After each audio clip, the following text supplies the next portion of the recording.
नाज़रीन इकराम, तारीख का सबसे बड़ा कारनामा जिसका सहरा हाजिर वक्त सऊदी फरमारवा मोहम्मद बिन सलेमान को जाता है, जिसने वो काम किया जो 1400 साल में आज तक कोई नहीं कर सका और मुसलमानों के तमाम फिरकों को तहफ़्फ़ुज़ात और इख्तिलाफ का सबब भी था।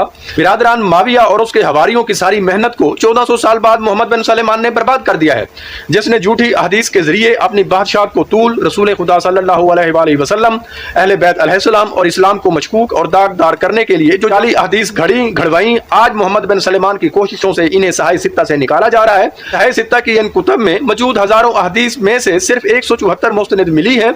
ज़राए बताते हैं कि बाकी सब मशकूक और गैर मुस्तनद थी। इन्हीं झूठी अहदीस की वजह से इस्लाम में इख्तिलाफात बढ़े और इस बात पर ही शिया मुसलमान 1400 साल से सरापे एहतजाज थे। इन्हीं झूठी अहदीस की वजह से ही इस्लाम में इख्तिलाफात बढ़े और गिरोह वजूद में है। इन्हीं झूठी अहदीस की मदद से बाद मुनाफिकीन असहाब माविया समेत शेखैन के बारे में फजीलत पर अहदीस घड़ी गई और इन्हें इस्लाम में मोतबर और रसूल खुदा के करीब शख्सियत के तौर पर पेश किया गया। वो बरतरी दी गई जिसके वो दूर तक भी अहल न थे। सहाय सित्ता में अक्सर अहदीस जाली और तौहीन रिसालत पर मबनी है और इनके रावियों की अक्सरियत उन मुनाफिकीन असहाब में से है जो कबूल इस्लाम से पहले यहूद व नसारा मज़ाहब से ताल्लुक रखते थे और मरते दम तक साबिक़ा मज़ाहब से वफादारी रही।